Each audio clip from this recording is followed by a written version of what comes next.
കളയല്ലേ മനുജ വിലയുള്ള ഈ നിമിഷം, രക്ഷയെ നേടിടുക വരിക യേശുവിൻ സന്നിധിയിൽ. കളയല്ലേ മനുജ വിലയുള്ള ഈ നിമിഷം, രക്ഷയെ നേടിടുക വരിക യേശുവിൻ സന്നിധിയിൽ.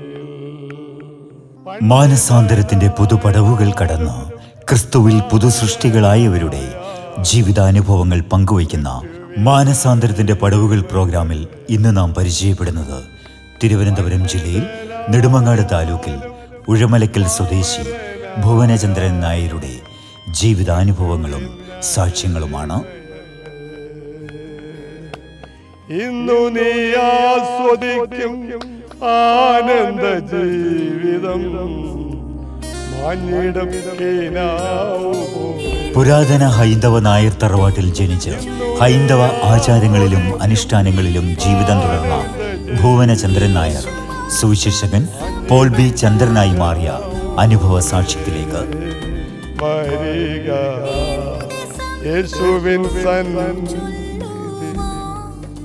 അതിപരിശുദ്ധമായ ദൈവത്തിന്റെ നാമം ഈ സന്ധ്യാസമയത്ത് വാഴ്ത്തപ്പെടുമാറാകട്ടെ. അനുഗ്രഹീതമായ ഈ സമയത്ത് കർത്താവിൻ്റെ അനുഗ്രഹീതമായ സാക്ഷ്യങ്ങൾ അറിയിപ്പാൻ തക്കവണ്ണം ദൈവം ഒരുക്കിയ നല്ല അവസരത്തെ ഓർത്ത് ഞാൻ ദൈവത്തിന് നന്ദി നിറഞ്ഞ ഹൃദയത്തോടെ ഞാൻ സ്തോത്രം ചെയ്യുന്നു. എൻ്റെ ഒഫീഷ്യൽ നെയിം ഭുവനേന്ദ്രൻ നായർ എന്നാണ്. എൻ്റെ സ്വന്തം ദേശം ട്രിവാൻഡ്രം ജില്ലയിൽ നെടുമങ്ങാട് താലൂക്കിൽ ഉഴമലക്കൽ പഞ്ചായത്തിൽ എലിയാവൂർ മുറിയിലാണ് എൻ്റെ കുടുംബ വീട്. എൻ്റെ അച്ഛൻ്റെ പേര് ആട്ടുകാൽ കൃഷ്ണപിള്ള എന്നാണ്. അദ്ദേഹം ലോകത്തിൽ നിന്നും മാറ്റപ്പെട്ടു വർഷങ്ങൾക്ക് മുമ്പ്. എൻ്റെ മാതാവിൻ്റെ പേര് കമലാശ്യമ എന്നാണ്. അനുഗ്രഹീതമായ അറിയപ്പെടുന്ന ഒരു നായർ തറവാടിൽ ജനിച്ചു വളർത്തപ്പെടുവാൻ കർത്താവ് എനിക്ക് ഭാഗ്യം തന്നു.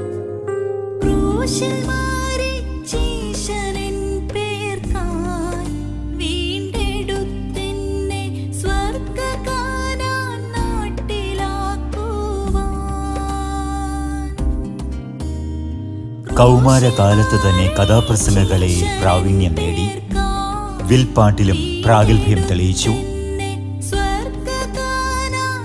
കേരളത്തിൽ അങ്ങോളം ഇങ്ങോളം നിരവധി വേദികളിൽ നിരവധി കഥകൾ കഥാപ്രസംഗ രൂപത്തിൽ അവതരിപ്പിച്ചു. ക്ഷേത്രങ്ങളിലെ ഭാഗവത പാരായണത്തിലും രാമായണ പാരായണത്തിലും സ്ഥിര സാന്നിധ്യമായി മാറി.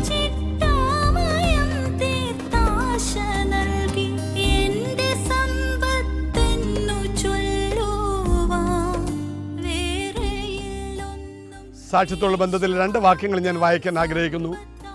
ഫിലമോന് പൗലോസ് എഴുതിയ ലേഖനത്തിൽ 1-ാം അധ്യായത്തിൻ്റെ 11-ാം വാക്യം ഇങ്ങനെ വായിക്കുന്നു: അവൻ മുമ്പേ നിനക്ക് പ്രയോജനമില്ലാത്തവനായിരുന്നു, ഇപ്പോൾ എനിക്ക് നിനക്ക് നല്ല പ്രയോജനമുള്ളവൻ തന്നെ. യോഹന്നാൻ സുവിശേഷം 14-ാം അധ്യായത്തിൽ കർത്താവ് ഇങ്ങനെ പറഞ്ഞു, ശിഷ്യന്മാരോട് പറഞ്ഞു, നിങ്ങളുടെ ഹൃദയം കലങ്ങിപ്പോകരുത്, ദൈവത്തിൽ വിശ്വസിപ്പിൻ, എന്നിലും വിശ്വസിപ്പിൻ. എൻ്റെ പിതാവിൻ്റെ ഭവനത്തിൽ അനേക വാസസ്ഥലങ്ങളുണ്ട്. ഇല്ലെങ്കിൽ ഞാൻ നിങ്ങളോട് പറയുമായിരുന്നു, ഞാൻ നിങ്ങൾക്ക് സ്ഥലമൊരുക്കുവാൻ പോകുന്നു. ഞാൻ പോയി നിങ്ങൾക്ക് സ്ഥലമൊരുക്കിയാൽ ഞാൻ ഇരിക്കുന്നിടത്ത് നിങ്ങളും ഇരിക്കുന്നതിന് പിന്നെയും വന്ന് നിങ്ങളെ എൻ്റെ അടുക്കൽ ചേർത്തുകൊള്ളും. ഈ ദൈവവചനങ്ങളൊന്നും എനിക്ക് അറിയാൻ പാടില്ലാതിരുന്ന സമയത്ത് എൻ്റെ മാതാപിതാക്കൾക്ക് ഞങ്ങൾ 6 മക്കളാണ്. 3-ാമത്തെ ആളാണ് ഞാൻ. എൻ്റെ കുഞ്ഞുനാൾ മുതൽ ഞാനൊരു രോഗിയായി ജനിച്ച് വളർന്ന ഒരാളാണ്. ജന്നി എന്ന് പറയുന്ന ഒരു രോഗമാണ് എന്നെ 12 വയസ്സ് വരെ തളർത്തിയത്. ഞാൻ എന്തെങ്കിലുമൊക്കെ കുസൃതി ചെയ്യുമ്പോൾ എൻ്റെ അമ്മ പറഞ്ഞാണ് എനിക്കത് അറിവുള്ളത്. എന്നാൽ ഒരു ദിവസം 7ാം സ്റ്റാൻഡേർഡ് പഠിക്കുമ്പോൾ ഞാൻ പഠിച്ച സ്കൂളിൽ ക്വസ്റ്റ്യൻ പേപ്പറിൽ നിന്ന് തുണ്ട് എഴുതി കൊണ്ടുവന്ന് വെച്ച് ഒന്ന് എഴുതിയപ്പോൾ സാർ എൻ്റെ പുറകിൽ അടിച്ചപ്പോൾ അന്ന് എനിക്ക് വ്യക്തമായിട്ട് ആ രോഗം അവിടെ വെച്ചുണ്ടായത് എനിക്ക് മനസ്സിലായി. അന്ന് നെടുമങ്ങാട് ഹോസ്പിറ്റലിൽ കൊണ്ടുപോയി. അതുമാത്രമേ എനിക്ക് ഓർമ്മയുള്ള സമയമുള്ളൂ. ആ ലാസ്റ്റായിട്ട് ആ രോഗം അന്ന് മാറി. ഞാൻ പറഞ്ഞതിൻ്റെ താല്പര്യമെന്ന് വെച്ചാൽ, എൻ്റെ കുസൃതി കാണുമ്പോൾ എൻ്റെ അമ്മ പറയുമായിരുന്നു, നിന്നെ 3 തവണ കുഴിവെട്ടി അടക്കം ചെയ്യാൻ വേണ്ടി ഞങ്ങളെല്ലാ ക്രമീകരണം ചെയ്തതാണ്. പക്ഷേ ദൈവം എന്തോ ഉദ്ദേശത്തിന് വേണ്ടി നിന്നെ, അവർ പറഞ്ഞ ദൈവം കർത്താവല്ല, ഞങ്ങളുടെ കുടുംബക്ഷേത്രങ്ങളുണ്ട്. എൻ്റെ അമ്മയ്ക്ക് കുടുംബക്ഷേത്രമുണ്ട്, അമ്മയ്ക്ക് കുടുംബക്ഷേത്രമുണ്ട്. അവിടെയൊക്കെ കൊണ്ടുപോയി ഇഷ്ടംപോലെ ആഭിചാരങ്ങളും നേർച്ചകളും കാഴ്ചകളും കൊടുതിയും ഒക്കെ നടത്തി ഈ രോഗം മാറാനുണ്ടായിരുന്നു. പക്ഷേ ഞാൻ ഒന്ന് വിശ്വസിക്കുന്നു, എൻ്റെ 7ാം ക്ലാസ്സിലെ പഠനത്തോടനുബന്ധത്തിൽ എൻ്റെ കർത്താവായ യേശുവാണ് എനിക്ക് സൗഖ്യം തന്നതെന്ന് പറയാനുള്ള പ്രധാനമായ ഒരു കാരണം ഞാൻ പിന്നെ ബൈബിൾ വായിച്ചപ്പോൾ എനിക്ക് ബോധ്യമായി. ഞാൻ ഈ മാർഗത്തിൽ വരാൻ കർത്താവ് എന്നെ അമ്മയുടെ ഉദരത്തിൽ ഉരുവാകുന്നതിന് മുമ്പ് തന്നെ എന്നെ കണ്ടതാണ്. എന്നാൽ പൗലോസ് ഒന്നുകൂടെ കൂടുതൽ പറഞ്ഞു, ലോകസ്ഥാപനത്തിന് മുമ്പേ അവൻ എന്നെ തിരഞ്ഞെടുത്തു എന്ന് പറഞ്ഞ ആ വാക്യം നിമിത്തമാണ് ഞാൻ ഈ കാര്യം പറയാനിടയായത്. ഹൈന്ദവ നായർ കുടുംബത്തിൽ ജനിക്കുകയും കുടുംബക്ഷേത്രത്തിലെ ആരാധനകളിലും അനുഷ്ഠാനങ്ങളിലും നിത്യസാന്നിധ്യവുമായിരുന്ന ഭുവനചന്ദ്രൻ നായർ ഇന്ന് നിത്യരക്ഷകനായ യേശു ക്രിസ്തുവിനെ നിത്യവും പ്രസംഗിച്ചുകൊണ്ടിരിക്കുന്നു. ഞാൻ 12 വയസ്സുവരെ എൻ്റെ അമ്മ എന്നെ കഥാപ്രസംഗവും വിൽപ്പാട്ടവും ഒക്കെ പഠിപ്പിച്ചു. അങ്ങനെ ആ പ്രോഗ്രാമിനൊക്കെ ഇങ്ങനെ പോകുമായിരുന്നു. അതിനുശേഷമായിട്ട് വീട്ടിൽ അല്പമായ ബുദ്ധിമുട്ടുകളും ദാരിദ്ര്യം വന്നപ്പോൾ ഞങ്ങളുടെ അച്ഛന് ബിസിനസ് ഉണ്ടായിരുന്നു, തടി ബിസിനസ്. അതെല്ലാം നഷ്ടപ്പെട്ടു, വസ്തുക്കളെല്ലാം എഴുതി വിറ്റു. അച്ഛനൊരു വലിയ മദ്യപാനി ആയിരുന്നില്ലെങ്കിലും കുറച്ചൊക്കെ മദ്യപിക്കുമായിരുന്നു. പിന്നെ എൻ്റെ അമ്മ ഒരു ധാരാളിയായി മറ്റുള്ള ആൾക്കാർക്കെല്ലാം കൊടുക്കുന്ന ഒരു നല്ല അമ്മയായിരുന്നു. അതുകൊണ്ട് ഒത്തിരിയൊക്കെ കൊണ്ടുവരുന്നതെല്ലാം അങ്ങനെ മറ്റുള്ള പാവപ്പെട്ടവർക്ക് കൊടുത്ത് അങ്ങനെ കാര്യങ്ങൾ തീർന്നു. അങ്ങനെ 2 പേർ ചേർന്ന് തന്നെ എൻ്റെ 12ാമത്തെ വയസ്സ് കഴിഞ്ഞപ്പോൾ എന്നെ പത്തനംതിട്ട ജില്ലയിൽ മൈലപ്ര എന്ന് പറയുന്ന സ്ഥലത്ത് ഒരു അമ്മച്ചിയുടെ വീട്ടിൽ കൊണ്ടാക്കി, അടുക്കള പണിക്ക് വേണ്ടി കൊണ്ടാക്കി. അവിടെ ചെന്ന് അന്ന് രാത്രി തന്നെ എനിക്ക് അവിടെ നിന്ന് പോകണമെന്ന് തോന്നി. വളരെ കണ്ണുനീരായി, കരച്ചിലായി. എന്നെ കൊണ്ടാക്കിയവർ അവിടെ നിന്ന് മടങ്ങിപ്പോയി. അവർ പൈസയെല്ലാം വാങ്ങി അവർ മടങ്ങിപ്പോന്നു. ഇവിടുന്ന് വിട്ടുപോകുന്നെങ്കിലും ഇവിടുത്തെ ഓർമ്മകൾ എന്നെ വല്ലാതെ വേദനിപ്പിച്ചു. അന്ന് രാത്രിയിൽ ഞാൻ ആഹാരമൊക്കെ അമ്മച്ച് തന്നു. അവർ നല്ല ക്രിസ്തീയ കുടുംബത്തിൽ മാർത്തോമക്കാരായിരുന്നു. അപ്പോൾ എന്നോട് ചോദിച്ചു, മോന് വായിക്കാൻ അറിയാമോ എന്ന് ചോദിച്ചപ്പോൾ ഞാൻ പറഞ്ഞു, ഞാൻ 7ാം സ്റ്റാൻഡേർഡ് പഠിച്ചിട്ടുണ്ട് എന്ന് പറഞ്ഞപ്പോൾ ഞാനൊരു ബൈബിൾ തരാം മോനെ എന്ന് പറഞ്ഞപ്പോൾ ഞാൻ പറഞ്ഞു, ഇല്ല, ഞങ്ങൾ ഭാഗവതവും രാമായണമൊക്കെ വായിക്കുന്നവരാണ്, ബൈബിൾ ഞങ്ങൾക്ക് നിഷിദ്ധമാണ്, അതൊക്കെ താണജാതിക്കാരുടെ ദൈവമാണ് യേശു എന്ന് ഞങ്ങളുടെ അമ്മ പറഞ്ഞിട്ടുള്ളതുകൊണ്ട് ബൈബിളൊന്നും വേണമെന്ന് പറഞ്ഞു. അപ്പോൾ അമ്മച്ചി പറഞ്ഞു, പൊന്നുമോനെ, ഈ ബൈബിൾ ജീവൻ്റെ വചനമാണ്, അത് നിത്യജീവൻ്റെ വചനമാണ്, മോൻ ഇത് വായിച്ചിട്ട് തലക്ക് വെച്ച് കിടക്കണം എന്ന് പറഞ്ഞ ആ അമ്മച്ചി ആ ബൈബിൾ എൻ്റെ കയ്യിൽ തന്നു. ഞാൻ 1-2 കാര്യങ്ങളൊക്കെ നോക്കിയിട്ട് ഞാൻ എൻ്റെ തലയ്ക്ക് വെച്ച് കിടന്നുറങ്ങി. എന്നാൽ അമ്മച്ചിയൊക്കെ ഉണരുന്നതിന് മുമ്പ് തന്നെ ഞാൻ അവിടെ നിന്ന് എഴുന്നേറ്റ് എൻ്റെ ഡ്രസ്സെല്ലാം എടുത്തിട്ട് മൈലപ്ര അവരുടെ തോട്ടത്തിൽ കൂടെ കയറി മൈലപ്രയിൽ നിന്നും കളമനിട്ട് വന്ന് അവിടെ വന്ന് വഴിയറിയാതെ വളരെ ഭാരപ്പെട്ടപ്പോൾ കാത്തലിക് കോളേജിൽ പഠിക്കുന്ന ഒരു അച്ഛൻ നായർ എന്നെ കണ്ടു. എന്നോട് ഞാൻ ചോദിച്ചു, കോഴഞ്ചേരി പോകുന്ന വഴി ഏതാ? കാരണം ചങ്ങനാശ്ശേരിയിൽ നിന്ന് ഈ വീട്ടിലേക്ക് കൊണ്ടുവന്നത് കോഴഞ്ചേരി വഴിയാണ് വന്നത്. അപ്പോൾ അതുകൊണ്ട് കോഴഞ്ചേരി പോയി അവിടെ പാട്ട് പാടി കഥാപ്രസംഗം നടത്തി പിരിവ് നടത്തി എനിക്ക് തിരിച്ച് വീട്ടിൽ പോകണം. അതാ എൻ്റെ ആഗ്രഹമായിരുന്നത്. ഉടനെ തന്നെ പ്രിയമുള്ള ദൈവമക്കളെ, ഞാൻ ഈ ചേട്ടൻ എന്നെ കണ്ടപ്പോൾ, നീ ഇവിടെയുള്ള ആളല്ലല്ലോ, നിൻ്റെ നാട് ഇവിടെ അല്ലല്ലോ എന്ന് പറയുമ്പോൾ ഞാൻ കാര്യം പറഞ്ഞപ്പോൾ പറഞ്ഞു, മോൻ ഇന്ന് എന്തായാലും ഞങ്ങളുടെ വീട്ടിലേക്ക് നാളെ ഞാൻ കോളേജിൽ നിന്ന് വന്നിട്ട് നാളെ ഞാൻ മോനെ വീട്ടിൽ കൊണ്ടാക്കാമെന്ന് പറഞ്ഞു. അങ്ങനെ അച്യുതൻ നായരുടെ അപ്പനും അമ്മയായിരുന്ന മാധവൻ നായർ എന്ന് പറയുന്ന അദ്ദേഹം മരിച്ചുപോയി. അവിടുത്തെ അമ്മയും മരിച്ചു. അവിടെ ചെന്നു, ഞാൻ അവിടെ നിന്നു. അവിടെ വെച്ചാണ് ഞാൻ ആദ്യമായി ശബരിമല ക്ഷേത്രത്തിൽ 2 തവണ പോകുന്നത്.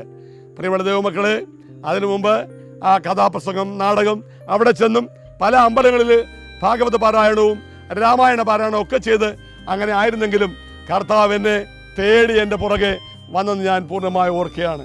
2-3 മാസം കഴിഞ്ഞപ്പോൾ അവിടെ നിന്ന് വീട്ടിൽ വന്നു. പിന്നെ പഠിത്തം നിർത്തി. അങ്ങനെ ആയിരുന്ന സമയത്ത് വീണ്ടും എനിക്ക് ആ സ്ഥലം നിൽക്കാൻ വയ്യാതെ ഞാൻ പല സ്ഥലങ്ങളിലേക്ക് അങ്ങനെ പോയി. ഞാൻ സ്വന്തമായിട്ട് വയലോപ്പള്ളിയുടെ മാമ്പഴം എന്ന കഥാപ്രസംഗത്തിലും അതുപോലെ തന്നെ തിരുനെല്ലൂർ കർണാടകൻ്റെ കൊച്ചറാണി എന്ന് പറഞ്ഞ ആ കഥാപ്രസംഗത്തിലും വയലാർ രാമവർമ്മയുടെ രമണൻ എന്ന് ഉള്ള ആ കഥാപ്രസംഗം നടത്തി.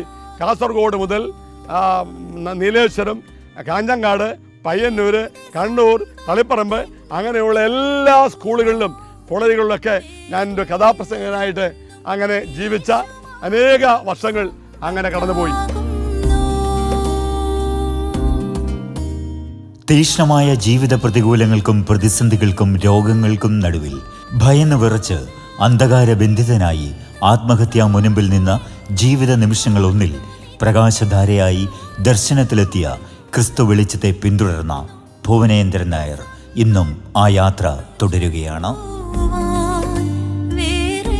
ആത്മഹത്യയിലേക്ക് കടന്നുപോയ ജ്യേഷ്ഠ ഭാര്യയുടെയും കുഞ്ഞിൻ്റെയും മരണത്തെ തുടർന്ന് ഉണ്ടായ മാനസിക വിഭ്രാന്തിയിൽ നിന്നും യേശുവിൽ സൗഖ്യമാക്കപ്പെട്ട് ക്രിസ്തുവിൽ പുതുജീവിതം പ്രാപിച്ച ഭുവനചന്ദ്രൻ നായർ ഇന്ന് അനവധിയായ സുവിശേഷീകരണ പ്രവർത്തനങ്ങൾക്ക് നേതൃത്വം നൽകി വരുന്നു.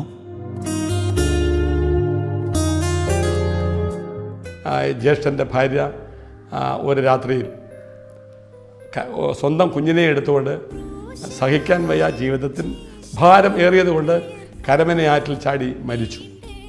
ആ മരണം എന്നെ ഒരു മാനസിക രോഗിയാക്കി തീർത്തു. പ്രിയമുള്ളവരെ, അടക്കം കഴിഞ്ഞ് അവരെല്ലാവരും മാറിപ്പോയെങ്കിലും എനിക്ക് ഡിപ്രഷനായിട്ട് ഞാൻ പലപ്പോഴും ആ രാത്രി പോലും അടക്കം ചെയ്ത് ആ സ്ഥലത്ത് പോയിരുന്ന് കുഴി തൂമ്പ കൊണ്ട് മാന്തി ഒക്കെ ചെയ്യുമായിരുന്നു. പുറത്തെടുത്തില്ല. അങ്ങനെ മൂത്ത ജ്യേഷ്ഠൻ എന്നെ ജ്യേഷ്ഠൻ്റെ വീട്ടിലോട്ട് കൊണ്ടുപോയി. അങ്ങനെ വളരെ ബുദ്ധിമുട്ടായി. ജ്യേഷ്ഠൻ്റെ വീട്ടിൽ നിന്ന് ജ്യേഷ്ഠനെ അറിയാതെ ഞാൻ ട്രിവാൻഡ്രം ജനറൽ ആശുപത്രിയിലെ 7ാമത്തെ വാർഡിൽ സൈക്കാട്രിസ്റ്റിൻ്റെ ചികിത്സയിൽ അനേകം മാസങ്ങൾ കഴിഞ്ഞു. ആരും വന്ന് നോക്കാനും ഒന്നും ഇല്ല. അവിടെയും എനിക്ക് എൻ്റെ ആ പ്രവർത്തനങ്ങൾ ഞാൻ തുറന്നുകൊണ്ടിരുന്നു, മറ്റുള്ളവരെ സഹായിക്കാൻ. എന്നാൽ ആ സമയത്ത് കത്തോലിക്ക ചർച്ചിൽ നിന്നുള്ള സിസ്റ്റേഴ്സ് വന്നവിടെ കൗൺസിലിംഗ് നടത്തുന്ന ഞായറാഴ്ച തോറും കൗൺസിലിംഗ് നടത്തും. എങ്കിലും ഞാൻ കഞ്ചാവിന് വേണ്ടി ആശുപത്രിയിൽ നിന്നും അവരറിയാതെ ജനറൽ ഹോസ്പിറ്റലിൽ നിന്ന് ബസ് കയറി കിഴക്കേക്കോട്ട വന്ന് കഞ്ചാവ് വാങ്ങിച്ചുകൊണ്ട് വന്ന് ബാത്റൂമിനകത്ത് കയറിയിരുന്ന് അപ്പോഴും ഇങ്ങനെ ഉപയോഗിക്കുമായിരുന്നു. വീഡിയൊക്കെ തരത്ത് വലിക്കുമായിരുന്നു. മറ്റാരും കാണത്തില്ല. അതുകൊണ്ട് ആ കാര്യങ്ങളൊന്നും ആ സമയത്തൊന്നും മാറ്റാൻ കഴിഞ്ഞിട്ടില്ല. അപ്പോൾ ഈ ഹോസ്പിറ്റലിൽ കിടക്കുമ്പോൾ എന്നെ കാണാൻ ആരും വരത്തില്ല. മറ്റുള്ളവരെ ആൾക്കാർ കാണാൻ വരുമ്പോൾ ഞാൻ തലയമ്പടത്തി ഞാൻ ഒത്തിരി നിലവിളിക്കുമ്പോൾ സിസ്റ്റേഴ്സും ചോദിക്കും എന്താണെന്ന് ചോദിക്കുമ്പോൾ ഞാൻ പറയും ഒന്നുമില്ല, വേദനയാന്ന് പറയുമായിരുന്നു. അവിടെ ഒരു ഡോക്ടർ MRS മേനോനുണ്ടായിരുന്നു.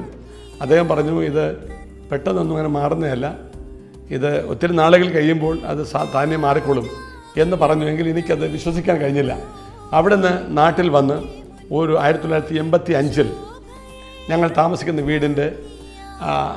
വീടിൻ്റെ ആ ഇറമ്പിൽ കൂടെയാണ് കരമനയാറ് ഒഴുകി പോകുന്നത്. അപ്പോൾ ജ്യേഷ്ഠത്തെയും കുഞ്ഞും മരിച്ച ആ സ്ഥലത്ത് പോയിരുന്നിട്ട് ചില പാട്ടുകളൊക്കെ അങ്ങ് പാടി എനിക്ക് കഥാപ്രസംഗത്തിന് ബെസ്റ്റ് സർട്ടിഫിക്കറ്റ് കിട്ടിയതെല്ലാം എടുത്ത് ഇനി ഞാൻ മരിക്കാൻ പോവുകയാണ്, ഇനി ഈ സർട്ടിഫിക്കറ്റിൻ്റെ ആവശ്യമില്ലെന്ന് കരുതി ഈ വെള്ളത്തിൽ ഓരോ സർട്ടിഫിക്കറ്റായിട്ട് എടുത്തിട്ട് ഒരു 7:30 മണിക്ക് വൈകിട്ട് 7 മണിയായി. അന്ന് എൻ്റെ അച്ഛനുണ്ട്, അമ്മയുണ്ട്, സഹോദരങ്ങൾ, ഇളയ അനിയൻ പോലീസ് സബ് ഇൻസ്പെക്ടർ ആയിരുന്നിട്ട് പെൻഷനായ അദ്ദേഹമുണ്ട് വീട്ടിൽ. ഞാൻ ഇവരാരും കാണാതെ ഇറങ്ങി അവിടെ പോയിരുന്നിട്ട് ഈ സർട്ടിഫിക്കറ്റ് ഓരോന്നായിട്ട് വെള്ളത്തിലേക്ക് ഇട്ടുകൊണ്ടിരുന്നപ്പോൾ പെട്ടെന്ന് ഞാനിരുന്ന സ്ഥലത്ത് ഒരു ഭയങ്കരമായൊരു പ്രകാശം എൻ്റെ ചുറ്റും. പിന്നെ ഞാനങ്ങ് ഭയപ്പെട്ടു പോയി. ചിവിയടകളുടെ ശബ്ദവും മാത്രമല്ല ജ്യേഷ്ഠത്തെയും കുഞ്ഞും മരിച്ച ആ ഒരു ഭയപ്പാടെല്ലാം കൂടെ ഞാൻ ആകെ അങ്ങ് ഭയങ്കരമായി ഭയപ്പെട്ടപ്പോൾ പെട്ടെന്ന് ഞങ്ങൾ പഠിച്ച government LP school Kulappada LP സ്കൂളിൽ നിന്നും ഒരു ക്രിസ്തീയ ഗാനത്തിൻ്റെ വരികൾ എൻ്റെ ചെവിയിലേക്ക് വന്നിലച്ചു. അത് ഇപ്രകാരമായിരുന്നു: ഇത്ര നാൾ വൃഥായോടി മനുഷ്യ ജീവിതം,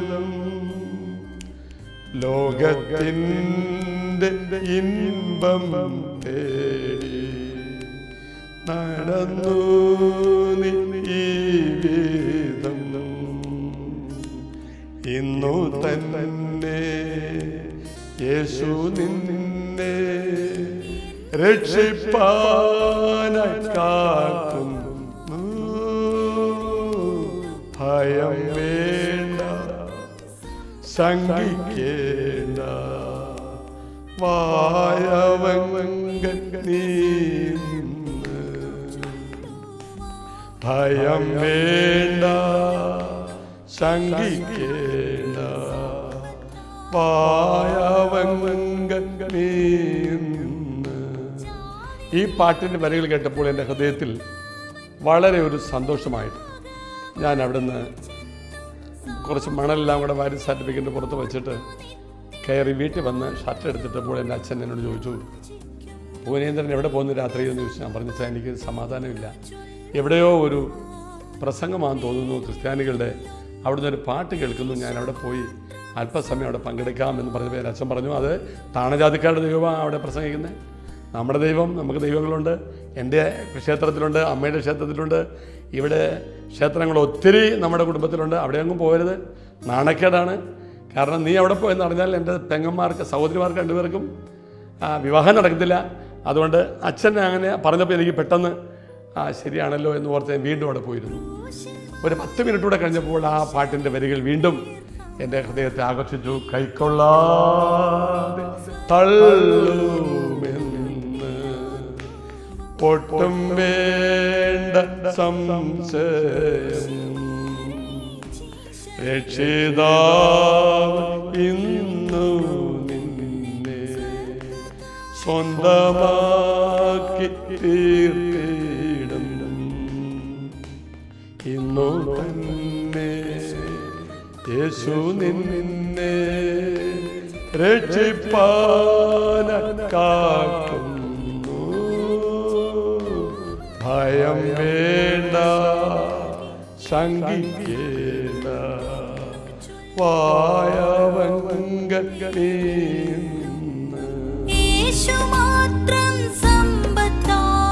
പൂർവകാലത്തെ ഭുവനചന്ദ്രൻ നായർ വർത്തമാനകാലത്ത് സുവിശേഷകൻ പോൾ ബി ചന്ദ്രനായി മാറിയ ക്രിസ്തു സ്നേഹത്തിൻ്റെ നാൾവഴികൾ സാക്ഷ്യങ്ങളിലൂടെയും സ്വാനുഭവങ്ങളിലൂടെയും അനേകരോട് പങ്കുവച്ചുകൊണ്ട് സുവിശേഷകൻ പോൾ ബി ചന്ദ്രൻ തൻ്റെ യാത്ര തുടരുകയാണ്. പ്രിയമുള്ള ദൈവമക്കളെ, ഈ പാട്ട് കേട്ടപ്പോൾ ഒരു യാന്ത്രിക മനുഷ്യനെ പോലെ ഞാൻ അവിടെ നിന്ന് എഴുന്നേറ്റ് ഓടി ചെന്നപ്പോൾ ഞങ്ങൾ പഠിച്ച സ്കൂളിൽ നടക്കുന്ന ഒരു സുവിശേഷ മഹായോഗത്തിൻ്റെ ഒരു പ്രസംഗം അവിടെ നടക്കുക. അന്ന് അവിടെ പ്രസംഗിക്കാൻ വന്നത് കന്യാകുമാരി ജില്ലയിലുള്ള ഒരു ലെപ്രസി ഡോക്ടറായിരുന്ന ഒരു ആശാരി സമുദായത്തിൽ നിന്നും രക്ഷിക്കപ്പെട്ട അദ്ദേഹത്തിൻ്റെ ഒത്തിരി അനുഭവങ്ങൾ കർത്താവിൽ നിന്നും ലഭിച്ചതുകൊണ്ട് ഡോക്ടറിൻ്റെ ജോലി രാജിവെച്ചിട്ട് ആ പ്രദേശത്ത് AG അസംബ്ലീസ് ബോർഡിൻ്റെ ഒരു പ്രവർത്തകനായിട്ട് പ്രവർത്തിച്ചു. ഒത്തിരി ഉപദ്രവങ്ങളൊക്കെ ആയിട്ട് ആളാണ് അന്ന് അവിടെ സാക്ഷ്യം പറഞ്ഞപ്പോൾ ഞാനത് എനിക്ക് മനസ്സിലായത്. അങ്ങനെ പ്രസംഗം നടക്കുന്ന ആ സ്ഥലത്താണ് ഞാനിവിടെ ചെന്ന് ഇങ്ങനെ വരാന്തയിൽ ഇതേ ഹിന്ദുവിൽ നിന്നും വന്നതുകൊണ്ട് ഹിന്ദുക്കളായ ആ പ്രദേശത്തോടെ എന്നോട് പഠിച്ചു ഒത്തിരി സുഹൃത്തുക്കൾ ബ്രാഹ്മിൺസ് ഒക്കെ ഉണ്ടായിരുന്നു. ഞാനും അവിടെ വരാന്തയിൽ പോയി നിന്നു. പക്ഷേ പെട്ടെന്ന് ഇങ്ങനെ ഒരു വാക്യം ഇങ്ങനെ പറഞ്ഞു, വെള്ളിയും പൊന്നും എനിക്കില്ല, എനിക്കുള്ളത് നിനക്ക് തരുന്നു, നസ്രായനായ യേശുവിൻ്റെ നാമത്തിൽ എഴുന്നേറ്റ് നടക്ക എന്ന് പത്രോസ്. പിന്നീടാണ് ഞാൻ ബൈബിളിൽ അത് കണ്ടുപിടിച്ചത്. പറഞ്ഞപ്പോൾ തന്നെ ഞാൻ പെട്ടെന്ന് യാന്ത്രികമായിട്ട് ഞാൻ ഹോളിനകത്തേട്ട് കയറി ചെന്നപ്പോൾ പെട്ടെന്ന് ഈ ദേവദാസൻ സ്റ്റേജിൽ നിന്ന് ഇറങ്ങി വന്ന് എൻ്റെ ശിരസിൽ കരങ്ങൾ വെച്ചിട്ട് എന്തൊക്കെയോ പറഞ്ഞ് ശാസിച്ച് മാറ്റിയിട്ട് ഞാൻ ആരോടും പറയാത്ത അനേക രഹസ്യങ്ങൾ അന്ന് രാത്രിയിൽ പരസ്യമായിട്ട് അദ്ദേഹം അവിടെ വെച്ച് പറഞ്ഞു. പ്രിയമുള്ള ദൈവമക്കളെ, ഞാൻ ഒത്തിരി മന്ത്രവാദം അതുപോലെ തന്നെ അമ്പലങ്ങളിൽ നേർച്ച കാഴ്ചകളൊക്കെ പോയിട്ടൊന്നും ഒരിക്കലും ആരും വെളിപ്പെടുത്താൻ കഴിയാത്ത ഹൃദയ രഹസ്യങ്ങളെ വെളിപ്പെടുത്തിയ ആ ദൈവദാസനോട് ഒരുമിച്ച് ഞാൻ അവിടെ കിടന്നുറങ്ങി 3-4 ദിവസങ്ങൾ അവിടുത്തെ കൺവെൻഷനിൽ പങ്കെടുത്തു. ഞാൻ കലാകാരനായതുകൊണ്ട് എൻ്റെ ടാമ്പറിനുണ്ടായിരുന്നു. ആ ടാമ്പറിനൊക്കെ അടിച്ച് അവിടെ ഒരുമിച്ച് പാട്ടുപാടി പകലവിടെ കിടന്നു. പകൽ മീറ്റിംഗ് ഉണ്ടായിരുന്നു, രാത്രി മീറ്റിംഗ് ഉണ്ടായിരുന്നു. ഈ 4 ദിവസം കഴിഞ്ഞിട്ട് സുവിശേഷ യോഗമെല്ലാം കഴിഞ്ഞു. അവരെല്ലാവരും അവരുടെ സ്ഥലത്തേക്ക് പോയി. എന്നാൽ നെടുമങ്ങാട് ബോയ്സ് ഹൈസ്കൂളിൽ ഒരു സ്റ്റാഫ് സെക്രട്ടറി ആയിരുന്ന സഹായദാസ് സാറാണ് അവിടെ ഒരു പുതിയ പ്രവർത്തനം ആരംഭിച്ചു. ഞങ്ങൾ ഒരുമിച്ചവിടെ പ്രവർത്തിച്ച് ഒരു ദിവസം ഞാൻ എൻ്റെ ടൗണിൽ യേശു കർത്താവിനെ കുറിച്ച് പ്രസംഗിച്ച് നിൽക്കുമ്പോൾ ഒരു എഴുന്നള്ളത്ത് വന്നു. അപ്പോൾ എന്നോട് പറഞ്ഞു പ്രസംഗം അവസാനിപ്പിക്കുമെന്ന് പറഞ്ഞു. ഞാൻ പറഞ്ഞില്ല, ഞാൻ കണ്ടെത്തിയ ഒരു ലോകരക്ഷകനുണ്ട്, ജീവൻ്റെ പ്രകാശമായ കർത്താവുണ്ട്, ആ കർത്താവിനെ ഞാൻ വെളിപ്പെടുത്തുമെന്ന് പറഞ്ഞപ്പോൾ ഭയങ്കര പ്രതികൂലമായി ഒത്തിരി ബുദ്ധിമുട്ടായി. ഓരോരുത്തരും എൻ്റെ ബൈബിൾ പിടിച്ചു പറിച്ച് കളഞ്ഞു. എൻ്റെ സഹോദരങ്ങളെ എന്നോട് പറഞ്ഞു, നാണമില്ല നിനക്ക്, ഞങ്ങൾക്കൊക്കെ നാണക്കേടുണ്ടാക്കാനാണോ നീ ഇവിടെ വന്നിരിക്കുന്നത് എന്ന് പറഞ്ഞു. എൻ്റെ 2 സഹോദരന്മാരും എന്നെ ഉപദ്രവിച്ചിട്ട് കയറിപ്പോയി. പ്രിയമുള്ള ദൈവമക്കളെ, അന്ന് രാത്രിയിൽ എഴുന്നള്ളത്ത് വന്നതിൻ്റെ കൂടെ വന്ന പോലീസുകാർ എന്നെ പിടിച്ച് അവിടെ പോലീസ് സ്റ്റേഷൻ്റെ വണ്ടിക്കകത്ത് കയറ്റിയിട്ട് അന്ന് രാത്രിയിൽ ആരനാട് പോലീസ് സ്റ്റേഷനിൽ ബൈബിൾ ഉൾപ്പെടെ അന്ന് രാത്രിയിൽ അവിടെ വിശ്രമിക്കാനുള്ളൊരു ഭാഗ്യം കർത്താവ് എനിക്ക് തന്നു. നേരിടേണ്ടി വരുന്ന നിരവധി പ്രതിസന്ധികൾക്കിടയിലും ക്രിസ്തുവിനെയും ദൈവവചനത്തെയും കൈവിടാതെ നിന്ദകളും പരിഹാസങ്ങളും ഏറ്റുകൊണ്ട് പോൾ ബി ചന്ദ്രൻ തൻ്റെ യാത്ര തുടരുകയാണ്. രോഗദുരിതങ്ങളിൽ നിന്നും പ്രതികൂല പ്രതിസന്ധികളിൽ നിന്നും തന്നെ വീണ്ടെടുത്ത ക്രിസ്തുവിനു വേണ്ടിയുള്ള യാത്ര. ഹൈന്ദവ കുടുംബത്തിൽ നിന്നും രക്ഷിക്കപ്പെട്ട ഒരു പാസ്റ്ററുടെ കൂടെ നിന്ന ഒരു രമണി എന്ന് പറയുന്ന ഒരു പെൺകുട്ടിയുമായി ബന്ധപ്പെടാൻ ഒരു ദേവദാസൻ അവസരങ്ങൾ തന്നു. അങ്ങനെ ഞങ്ങൾ ആ കുടുംബത്തിൽ ആദ്യമായിട്ട് അവളെ രക്ഷിക്കപ്പെട്ട ഒരു പെൺകുട്ടി അവൾ മാത്രമായിരുന്നു. മറ്റുള്ള 4 സഹോദരിമാർ, അമ്മ, അച്ഛൻ, ഒരു ആങ്ങള, അവരാരും കർത്താവിനെ അറിഞ്ഞിട്ടില്ലായിരുന്നു. എന്നാൽ ആ പെൺകുട്ടിയെ ഞാൻ വിവാഹം കഴിച്ച് അവരുടെ കൂടെ ചുരുങ്ങിയ നിലയിൽ താമസിച്ച് കർത്താവിലേക്ക് തരുന്ന ആ സമയങ്ങളെല്ലാം ഞാനും എൻ്റെ പ്രിയപ്പെട്ടവളുമായിട്ട് ആ ദേശത്തൊക്കെ പ്രവർത്തിച്ചു. പ്രൈവറ്റ് സ്റ്റാൻഡിൽ അവൾ ട്രാക്ടർ കൊടുക്കുമ്പോൾ ഞാൻ ട്രാൻസ്പോർട്ട് സ്റ്റാൻഡിൽ കൊടുക്കും. ഒരു ഗവൺമെൻറ് ഓഫീസിൽ ഞാൻ കൊടുക്കുമ്പോൾ പ്രിയപ്പെട്ടവൾ അവിടുത്തെ വേറൊരു ഹോസ്പിറ്റലിൽ പോകും. അങ്ങനെ ആ ഭവനങ്ങളൊക്കെ കർത്താവിനെ കുറിച്ച് അറിഞ്ഞ് അങ്ങനെ ആ പ്രദേശത്ത് യാക്കോബക്കാരുടെയും കത്തോലിക്കരുടെ ഒക്കെ വീട്ടിൽ കയറി സത്യസുവിശേഷം അറിയിക്കുവാൻ കർത്താവ് എനിക്ക് ഭാഗ്യം തന്നു. അങ്ങനെ ഒത്തിരി നിന്ദകളായി പരിഹാസങ്ങളായി. ഒരു ദിവസം ഞാൻ ട്രാക്റ്റുമായി പോകുന്ന സമയത്ത് ഒരു സഹോദരൻ ഓടി വന്ന് എന്നെ ഉപദ്രവിച്ച് വേറെ ഒന്നുമല്ല, ഞാൻ എല്ലാ ദിവസവും ഇങ്ങനെ പോകുമ്പോൾ സഞ്ചിക്കകത്ത് ട്രാക്റ്റ് ഇട്ട് പോകുമ്പോൾ ഇതേ കളിയാക്കുമായിരുന്നു. ഒരു 3-4 ദിവസം കളിയാക്കി. സഞ്ചിക്കകത്താണ് എൻ്റെ ജീവിതം എന്ന് പറഞ്ഞ് എന്നെ കളിയാക്കി. അപ്പോൾ ഞാൻ അത്ര പരിശുദ്ധാത്മാവിന് ശക്തി പ്രാപിച്ചിട്ടില്ലാത്തതുകൊണ്ട് എനിക്ക് അത്രത്തോളം സഹിക്കാൻ വയ്യാതിരുന്നു. ഒരു ദിവസം ഞാൻ സഞ്ചിക്കകത്ത് ബൈബിൾ എടുത്തിട്ട് ഞാൻ പുള്ളിയുടെ മുമ്പേ ഇങ്ങനെ ഉയർത്തി പറഞ്ഞു, സഞ്ചിക്കകത്താണ് എൻ്റെ ജീവൻ്റെ മാർഗം എന്ന് പറഞ്ഞപ്പോൾ ഓടി വന്ന് ആ മനുഷ്യനെ അടിച്ചു. അവർ ഓർത്തഡോക്സുകാരനായിരുന്നു. പ്രിയമുള്ളവരെ, അതറിഞ്ഞ് ആ അടി കൊണ്ട സമയത്ത് എൻ്റെ അമ്മായിയപ്പൻ എങ്ങനെ തേങ്ങയെല്ലാം പൊതിച്ചിട്ട് വരുന്ന ഒരാളെ പാരക്കുറ്റിയും കൊണ്ട് അടി കണ്ടുകൊണ്ട് അദ്ദേഹത്തിനൊന്നും പറയാൻ പറ്റത്തില്ല. കാരണം പുള്ളി വിശ്വാസത്തിനൊന്നും അത്ര ആയിട്ടില്ലായിരുന്നു. എന്നോട് പറഞ്ഞു, വീട്ടിൽ വന്നപ്പോൾ എന്നോട് പറഞ്ഞു, മോനെ വിഷമിക്കണ്ട, നാളെ മുതൽ ഞാൻ തേങ്ങ പൊതിപ്പ് നിർത്തിയിട്ട് നിന്നെപ്പോലെ ബൈബിളെടുത്ത് എല്ലായിടത്തും പ്രസംഗിക്കാൻ പോവുക, യേശുവിൻ്റെ സാക്ഷ്യം പറയാൻ പോകും. അങ്ങനെ അദ്ദേഹം സ്നാനപ്പെട്ടു, ഭാര്യ സ്നാനപ്പെട്ടു, 3 പെൺമക്കളും ഒരു സഹോദരനും സ്നാനപ്പെട്ടു. അങ്ങനെ ആ കുടുംബത്തെ കർത്താവിന് വേണ്ടി നേടാൻ എൻ്റെ ദൈവം എനിക്ക് അവസരം തന്നു. ആ കുടുംബത്തിൽ നിന്ന് 4 പേര് സുവിശേഷകന്മാരുണ്ട്. നായർ ഗോപാലപിള്ളയുടെ മക്കളും മരുമക്കളുമായിട്ട് ഞങ്ങൾക്ക് ലഭിക്കുന്ന സമയങ്ങളെല്ലാം ഞങ്ങൾ കുടുംബമായി കർത്താവായ യേശു ക്രിസ്തുവിനെ കുറിച്ച് വാതോരാതെ പറയുന്നു, എവിടെ ലജ്ജയില്ലാതെ പറയുന്നു. കേരളത്തിൽ 4 ജില്ല, ട്രിവാൻഡ്രം, കൊല്ലം, കോട്ടയം, പത്തനംതിട്ട, ആലപ്പുഴ, 5 ജില്ലയിൽ വെച്ച് സുവിശേഷ നിമിത്തം മാരകമായ ഉപദ്രവങ്ങളേറ്റ് 2 തവണ മരിച്ചെന്ന് പറഞ്ഞ് കളഞ്ഞിട്ട് പോയ എന്നെ എഴുന്നേൽപ്പിച്ച് ഇന്നും കർത്താവിനെ സാക്ഷീകരിക്കാൻ കർത്താവിനെ ഉപയോഗിച്ചുകൊണ്ടിരിക്കുന്നു. ഈ എന്നാണ് ലോകത്ത് നിന്ന് മാറ്റപ്പെടുന്നു അതുവരെ എൻ്റെ കർത്താവിനെ മാത്രം പറയാൻ. കാരണം കർത്താവ് എല്ലാറ്റിനും വലിയവനാണ്. നിങ്ങൾ കർത്താവ് ദൈവത്തിൻ്റെ വചനം പറയുന്നു, സ്തോത്രം, മറ്റൊരുത്തലും രക്ഷയില്ല, നാം രക്ഷിക്കപ്പെടുവാൻ ആകാശത്തിൻ്റെ കീഴിൽ മനുഷ്യരിൽ നിൽപ്പെട്ട ഏകനാമം കർത്താവായ നാമമാണ്. ബസ്സിൽ വെച്ചൊക്കെ എന്നെ പിടിച്ചു ഇഷ്ടം പോലെ ഇടിച്ചിട്ടുണ്ട്. പക്ഷേ എനിക്ക് ഒരു ലജ്ജയില്ലാതെ കർത്താവിന് വേണ്ടി പ്രവർത്തിക്കുന്നു. എന്നാൽ എൻ്റെ മരണത്തിന് ശേഷം കർത്താവ് വരാൻ താമസിച്ചാൽ, പ്രിയമുള്ളവരെ, എൻ്റെ മകനും ദൈവവചനം പഠിച്ചു, എഞ്ചിനീയറായിട്ട് സാമോൻ പ്രവർത്തിക്കുന്നെങ്കിലും ഒരു പാസ്റ്റർ മകളെ വിവാഹം കഴിച്ചു. അവനിപ്പോൾ വർഷിപ്പ് സിംഗറായി ദൈവവചനം പ്രസംഗിക്കുന്നവരായിട്ട് ഇവിടെ ഞങ്ങളോട് കൂടി ആയിരിക്കുന്നു. 2ാമത്തെ മോളുടെ പേര് ശേബാമോൾ. അവൾ ദൈവത്തിൻ്റെ വചനം പഠിച്ച് കർത്താവിൻ്റെ വേലയിൽ ഇപ്പോൾ ഹൈദരാബാദിലായിരിക്കുന്നു. മൂത്ത മകളും കുടുംബവും ഹൈദരാബാദിലായിരിക്കുന്നു. അവൾക്കൊരു മോളുണ്ട്. കർത്താവ് എല്ലാറ്റിനും മതിയായവനാണ്. എന്നെ ഈ സാക്ഷ്യം കേൾക്കുന്ന ആരെങ്കിലും കർത്താവിനെ രക്ഷകനായി സ്വീകരിക്കാതിരിക്കുന്നെങ്കിൽ നമുക്ക് ഈ ലോകത്തിലുള്ള നന്മയേക്കാളുപരി നിത്യമായ രാജ്യത്തിന് അവകാശമാക്കുവാൻ ലോകത്തിൽ ഏക ദൈവമായിട്ട് അവതരിച്ചത് കർത്താവ് മാത്രമാണ്.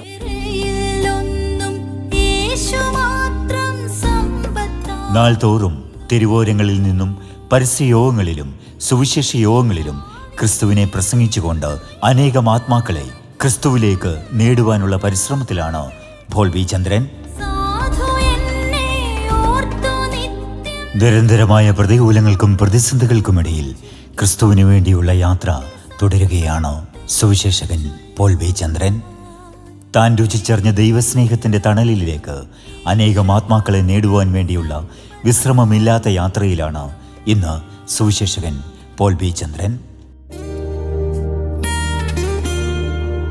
തിരുവനന്തപുരം ജില്ലയിൽ നെടുമങ്ങാടിന് സമീപം ഉഴമലക്കൽ സ്വദേശി ഭുവനചന്ദ്രൻ നായർ എന്ന സുവിശേഷകൻ പോൾ ബി ചന്ദ്രൻ്റെ ജീവിതാനുഭവങ്ങളും സാക്ഷ്യങ്ങളും പങ്കുവെച്ചുകൊണ്ട് മാനസാന്തരത്തിൻ്റെ പടവുകൾ ഇന്നത്തെ അധ്യായം ഇവിടെ പൂർണ്ണമാവുന്നു.